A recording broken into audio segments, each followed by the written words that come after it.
Everyone, एनजेटी official channel में आपका बहुत बहुत ही स्वागत है। आज हम पढ़ेंगे टैली के बारे में। ये हमारा पहला टॉपिक है। टैली के बारे में डिटेल देखेंगे। टैली क्या है, पूरा क्या क्या पढ़ना है, सब कुछ कवर करेंगे। पहले जो काम होते थे, जो भी बिजनेसमैन होते थे, मैनुअली काम करते थे, रजिस्टर्स में नोट करके करते थे। उसमें बहुत सारे रजिस्टर्स होते थे, जैसे purchase, sales, purchase credit, sales credit. तो उन्हें अरेंज करने में बहुत ज़्यादा टाइम लग जाता था, हमारे टाइम बहुत ज़्यादा लॉस होते थे। तो इस वजह से हम अकाउंटिंग सॉफ्टवेयर के आने से हमारा बहुत काम इजी हो गया है। 90% काम कंप्यूटर का हो गया, तो 10% काम ही यूजर का है। तो टैली में कुछ टर्म्स हैं जो कि हम देखेंगे। जैसे हम आपको बताएंगे कि क्या क्या पढ़ना है हमें। जैसे है अकाउंटिंग, तो अकाउंटिंग हमें पढ़ना है। अकाउंटिंग क्या है? तो अकाउंटिंग, जितने भी बिजनेस होते हैं, बिजनेस में जितने भी हिसाब किताब रखने होते हैं, हम अकाउंटिंग के अंदर करते हैं। आगे है प्रोप्राइटर। तो प्रोप्राइटर क्या होता है? किसी बिजनेस को चलाने के लिए हमें एक पर्सन की ज़रूरत है, एक ओनर की ज़रूरत होती है। तो उसे हम प्रोप्राइटर कहते हैं, जो हमारे बिजनेस को चलाता है, बिजनेस का पूरा मैनेज करता है, बिजनेस को देखता है, देखरेख करता है। उसे हम प्रोप्राइटर कहते हैं या ओनर कहते हैं। आगे है एसेट्स। एसेट्स क्या होता है? तो एसेट्स किसे कहते हैं? जब कोई व्यक्ति बिजनेस स्टार्ट करता है तो उसकी कुछ नेसेसरी होती है, कुछ वस्तुओं की ज़रूरत होती है। जैसे बिल्डिंग हो गया, फर्नीचर हो गया, मशीन हो गया, एक्सेट्रा। तो हम बिजनेस में लगाते हैं तो उसकी ज़रूरत होती है, तो उसे हम एसेट्स कहते हैं, संपत्ति कहते हैं। संपत्ति को भी कई भागों में डिवाइड किया गया, जैसे fix assets, non fix assets. तो इसका डिटेल हम आगे पढ़ेंगे। आगे है कैपिटल। तो कैपिटल क्या होता है? जब व्यापार अपने बिजनेस में कुछ पैसा लगाता है अपने पास से, जब वो बिजनेस स्टार्ट करता है, तो उसे हम पूंजी कहते हैं, कैपिटल कहते हैं। कैपिटल को भी कई भागों में डिवाइड किया गया है, fix capital, non fix capital, working capital. इसका डिटेल हम आगे पढ़ेंगे। लायबिलिटीज क्या होती है? लायबिलिटीज का हिंदी होता है उत्तरदायित्व। देनदारियाँ, बिजनेसमैन के ऊपर जितनी भी देनदारियाँ होती हैं उसे हम लायबिलिटीज कहते हैं। जब हम कोई बिजनेस स्टार्ट करते हैं तो हम लोन लेते हैं, हम बैंक से लोन लेते हैं, तो उसे हमारे ऊपर रिस्पॉन्सिबिलिटी बन जाती है कि उसे आज नहीं तो कल पे करना है। तो उस पेमेंट करने की जो उत्तरदायित्व होती है हमारे ऊपर, उसे हम लायबिलिटीज कहते हैं। लायबिलिटीज को भी दो भागों में डिवाइड किया गया है, fix liabilities, non fix liabilities. Goods क्या होता है? जब हम बिजनेस करते हैं तो हमें कुछ वस्तुओं की ज़रूरत होती है। जब हम किसी वस्तु को खरीदते हैं, उसको बेचने के उद्देश्य से खरीदते हैं, तो उसे हम गुड्स कहते हैं। परचेज, आगे है परचेज। परचेज क्या है? लाभ कमाने के उद्देश्य से हम वस्तुओं को खरीदते हैं, तो उसे हम परचेज कहते हैं। सेल्स क्या होता है? जब हम कोई वस्तु बेचते हैं तो उसे हम सेल्स कहते हैं। या किसी वस्तु को हम बेचकर जो हमारे पास राशि आती है, प्राप्त राशि को हम सेल्स कहते हैं। डेबिटर क्या होता है? जिन व्यक्तियों के ऊपर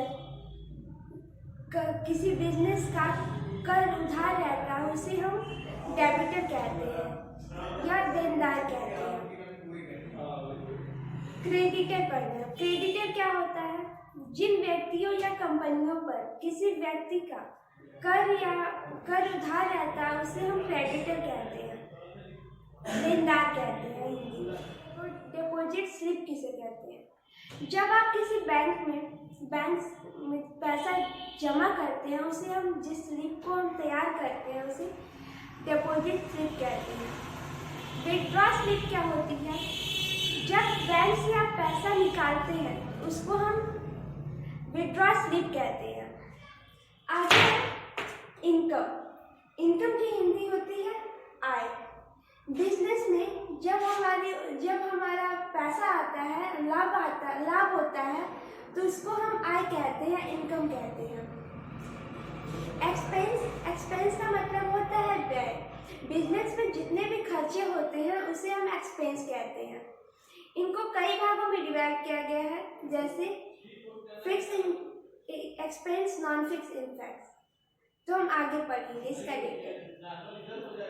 ड्राइंग क्या होता है? ड्राइंग, जब बिजनेसमैन अपने निजी खर्चों के लिए बिजनेस से पैसा निकालता है तो इसे हम ड्राइंग अकाउंट कहते हैं, ड्राइंग कहते हैं। प्रॉफिट एंड लॉस क्या होता है? जब बिजनेस में लाभ हो, जब हमारा इनकम एक्सपेंस से अधिक हो तो उस समय प्रॉफिट होता है। अगर हमारा एक्सपेंस इनकम से कम हो तो हम उसे लॉस कहेंगे। क्रेडिट नोट पढ़ना है। जब हम किसी वस्तु को खरीदते हैं या बेचते हैं तो वो खराब हो जाता है या डैमेज हो जाता है, तो उसे हम वो रिटर्न करते हैं।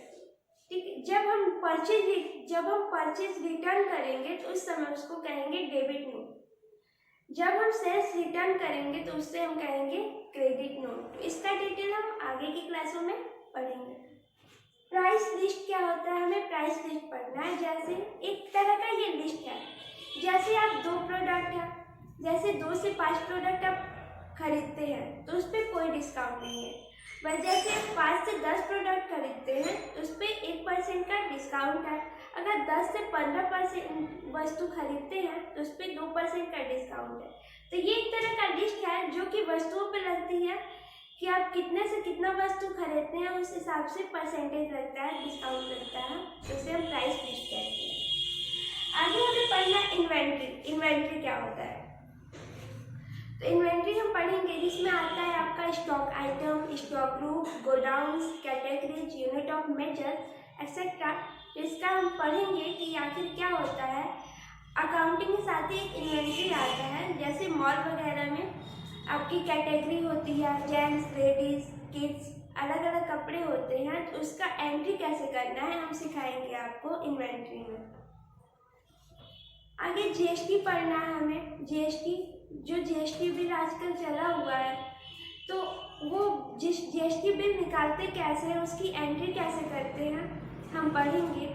जीएसटी बिल 2 लेवल पे लगती है, जीएसटी सेंट्रल लेवल पे और स्टेट लेवल पे, और एक होता है आईजीएसटी। तो आईजीएसटी सेंट्रल सीजीएसटी और एसजीएसटी में बांट देता है। तो उसे हम पढ़ेंगे कि जीएसटी बिल कैसे तैयार करते हैं, कैसे एंट्री करते हैं, कैसे निकाला जाता है, उसे हम स्टेप बाय स्टेप बताएंगे। आगे हमें एंट्री करना है। जब हम कंप्यूटर पे एंट्री करते हैं तो कई सारे वाउचर में हमारी एंट्री डिवाइड होती है। जैसे पहला है purchase, sales, purchase credit, sales credit, received, payment and contract.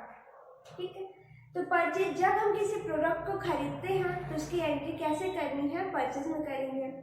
Sales, जब किसी प्रोडक्ट को हम बेचते हैं तो उसकी एंट्री कैसे करनी है, उसे हम देखेंगे।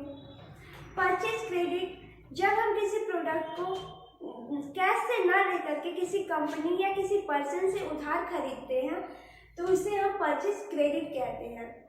सेल्स क्रेडिट, जब किसी वस्तु को किसी कंपनी या किसी पर्सन से को उधार बेचा जाता है विदाउट कैश, बिना कैश के, तो उसे हम कहते हैं सेल्स क्रेडिट।